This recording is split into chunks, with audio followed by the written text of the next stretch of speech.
Hello everyone. आज हम आपकी हिंदी का जो है काव्य खंड से चैप्टर 4 कैमरे में बंद अपाहिज इसके बारे में पढ़ेंगे, जिसके कवि हैं रघुवीर साहा जी।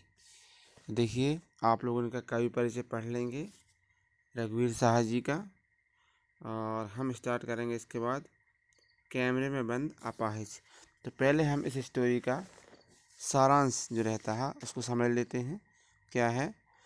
तो कैमरे में बंद अपाहिज कविता को लोग भूल गए हैं। काव्य संग्रह में से लिया गया है। यह जो है काव्य संग्रह से लिया गया है। इस कविता में कवि ने शारीरिक चुनौती को झेल रहे व्यक्ति की पीड़ा के साथ साथ दूरसंचार माध्यमों के चरित्र को भी रेखांकित किया है। तो यह है जो आपका है कैमरे में बंद अपाहिज कविता। यह जो है लोग भूल गए हैं काव्य संग्रह से लिया गया है। किसी भी पीड़ा को, यानी कोई भी तकलीफ रहती है, किसी भी पीड़ा को दर्शक वर्ग तक पहुंचाने वाले व्यक्ति को उस पीड़ा के प्रति स्वयं संवेदनशील होने और दूसरों को संवेदनशील बनाने का दावेदार होना चाहिए।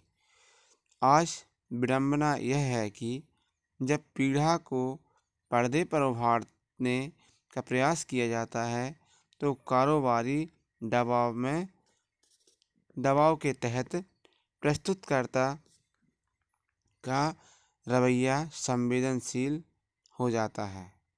यह कविता टेलीविज़न स्टूडियो के भीतर की दुनिया को समाज के सामने प्रकट करती है, साथ ही उन सभी व्यक्तियों की तरफ इशारा करती है जो दुख, दर्द, यातना, वेदना आदि को बेचना चाहते हैं। ठीक है, तो सार है इसका। इस कविता में दूरदर्शन के संचालक स्वयं को शक्तिशाली बताते हैं तथा दूसरे को कमज़ोर मानते हैं। वे विकलांग से पूछते हैं कि क्या आप अपाहिज हैं? आप अपाहिज क्यों हैं? आपको इससे क्या दुख होता है? ऊपर से वह दुख भी जल्दी बताइए, क्योंकि समाज नहीं है। प्रश्नकर्ता इन सभी प्रश्नों के उत्तर अपने हिसाब से चाहता है। वह यह सच इसलिए पूछते हैं, यानी कहते हैं कि आपको इससे क्या दुख होता है। ऊपर से यह पूछते हैं कि दुख भी जल्दी बताइए, क्योंकि हमारे पास समय नहीं है। प्रश्नकर्ता इन सभी प्रश्नों के उत्तर अपने हिसाब से चाहता है। इतने प्रश्नों से विकलांग घबरा जाता है। प्रश्नकर्ता अपने कार्यक्रम को रोचक बनाने के लिए उसे रुलाने की कोशिश करता है ताकि दर्शकों में करुणा का भाव जाग सके। इसी से उसका उद्देश्य पूरा होगा। वह इसे सामाजिक उद्देश्य कहता है, परंतु पर्दे पर वक्त की कीमत है। वाक्य से उसके व्यवहार की पोल खुल जाती है। यानी वह जब किसी से बात करता है, कहता है कि आप किस तरीके से अपाहिज हुए, आप कैसा लगता है, इस तरीके से तो वह यह भाव जगाना चाहता है कि वह एक सामाजिक कार्य कर रहा है। लेकिन जब वो यह कहता है कि आप थोड़ा जल्दी बताएं क्योंकि हमारे पास समय नहीं है, तो यह प्रश्न से उसके अंदर जो छिपा हुआ भाव रहता है वह हमारे सामने प्रकट हो जाता है। ठीक है, तो हम शुरू करते हैं आपकी ये कविता कैमरे में बंद अपाहिज। हम दूरदर्शन पर बोलेंगे, हम समर्थ शक्तिवान, हम एक दुर्बल को लाएंगे एक बंद कमरे में। उससे पूछेंगे तो आप क्या अपाहिज हैं? तो आप क्यों अपाहिज हैं? आपका अपाहिजपन तो दुख देता होगा। देता है। कैमरा दिखाओ इसे बड़ा बड़ा। हाँ, तो बताइए आपका दुख क्या है? जल्दी बताइए। वह दुख बताइए, बता नहीं पाएगा। तो आप देखिए, इतनी लाइनों का हम अनुवाद देख लेते हैं।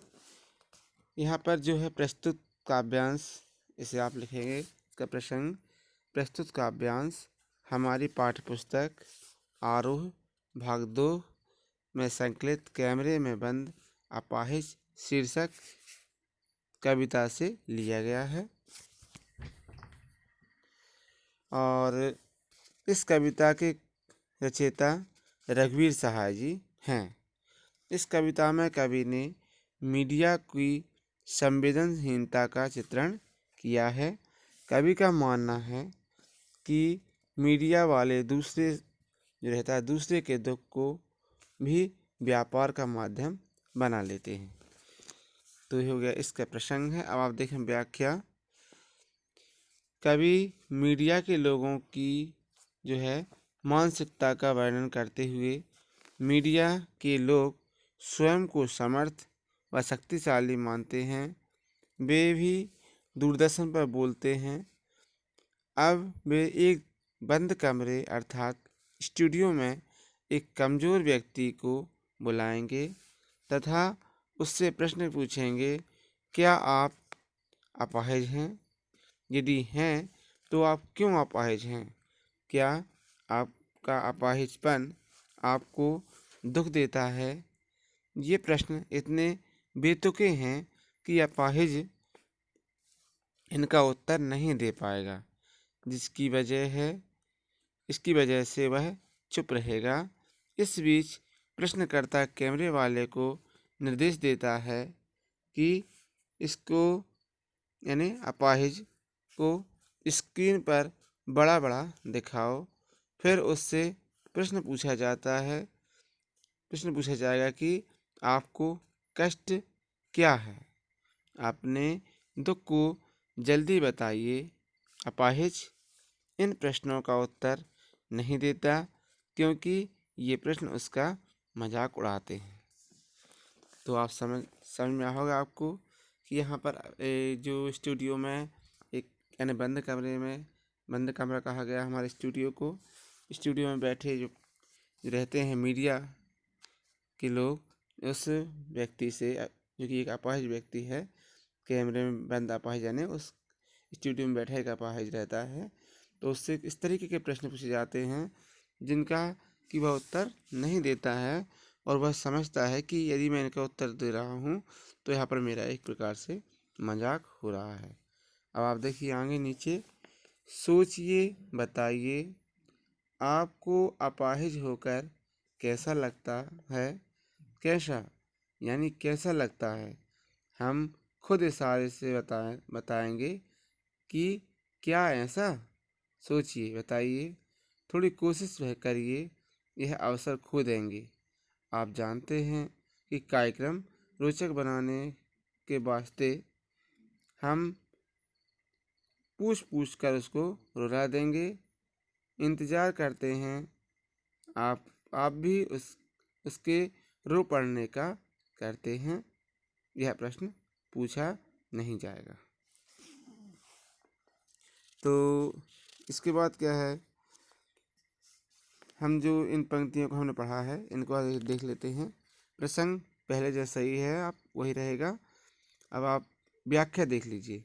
इस काव्यांश में कवि कहता है कि मीडिया के लोग अपाहिज से बेतुके सवाल करते हैं।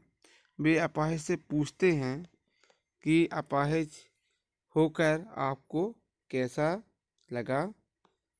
अपाहिज होकर आपको कैसा लगता है? यह बात सोचकर बताइए। यदि वह नहीं बता पाता है तो वे प्रश्न को ही उत्तर देने की कोशिश करते हैं। वे इशारे करके बताते हैं कि क्या उन्हें ऐसा महसूस होता है। थोड़ा सोचकर और कोशिश करके बताइए। इस तरीके से इस समय नहीं बता पाएंगे तो सुनहरा अवसर खो देंगे। अपाहिज के पास इससे बढ़िया मौका नहीं हो सकता कि वह अपनी पीड़ा समाज के सामने रख सके। मीडिया वाले कहते हैं कि हमारा लक्ष्य अपने कार्यक्रम को रोचक बनाना है और इसके लिए हम ऐसे प्रश्न पूछेंगे कि वह रोने लगेगा।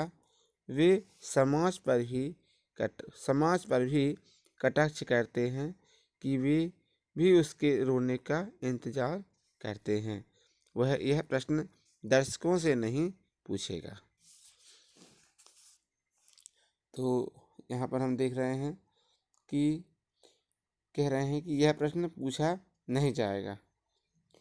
फिर देखें आप, फिर हम पर्दे पर दिखलाएंगे फूली हुई आँख की एक बड़ी तस्वीर, बहुत बड़ी तस्वीर, और उसके होंठों पर एक कस मसाहट भी। आशा है आप उसे उसकी अपंगता की पीड़ा मानेंगे। एक और कोशिश दर्शक, धीरज रखिए, देखिए हम दोनों एक संग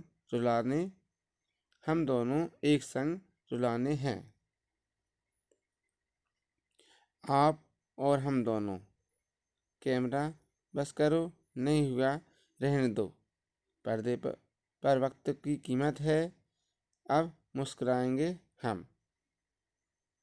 आप देख रहे थे सामाजिक उद्देश्य से युक्त कार्यक्रम, बस थोड़ी ही कसर रह गई। धन्यवाद। तो अब देख लीजिए यहाँ पर व्याख्या। कवि कहता है कि दूरदर्शन वाले अपाहिज का मानसिक शोषण करते हैं। वे उसकी फूली हुई आँखों की तस्वीर को बड़ा करके पर्दे पर दिखाएंगे। वे उसके होठों पर होने वाली बेचैनी को और कुछ ना बोल पाने को तड़प को भी दिखलाएंगे। ऐसा करके वे दर्शकों को उसकी पीड़ा बताने की कोशिश करेंगे। वे कोशिश करते हैं कि वह रोने लगे। साक्षात्कार लेने वाले दर्शकों को धैर्य धारण करने के लिए कहते हैं। वे दर्शकों व अपाहिज दोनों को एक साथ रुलाने की कोशिश करते हैं। तभी वे निर्देश देते हैं कि अब कैमरा बंद कर दो। यदि अपाहिज अपना दर्द पूर्णतः व्यक्त ना कर पाया तो कोई बात नहीं, पर्दे का समय बहुत महंगा है। इस कार्यक्रम के बंद होते ही दूरदर्शन में कार्यरत सभी लोग मुस्कुराते हैं और यह घोषणा करते हैं कि आप सभी दर्शक सामाजिक उद्देश्य से भरपूर कार्यक्रम देख रहे हैं। इसमें थोड़ी सी कमी यह रह गई कि हम आप दोनों को एक साथ रुला नहीं पाए। फिर भी यह कार्यक्रम देखने के लिए आप सबका धन्यवाद। यानी उनका उद्देश्य था कि वह उनको रुलाते उनके भावों के आधार पर। तो इसके बाद वो कहते हैं आपको यह कार्यक्रम देखने के लिए धन्यवाद। तो ये है आपकी कविता से आप पढ़ेंगे। फिर इसके क्वेश्चन आंसर हैं, जो कि 5 क्वेश्चन आंसर हैं। आप लोग इन्हें राइट करेंगे और अपनी कॉपी में राइट करेंगे और लर्न भी करेंगे एग्ज़ाम के लिए। यही आपका होमवर्क है। धन्यवाद।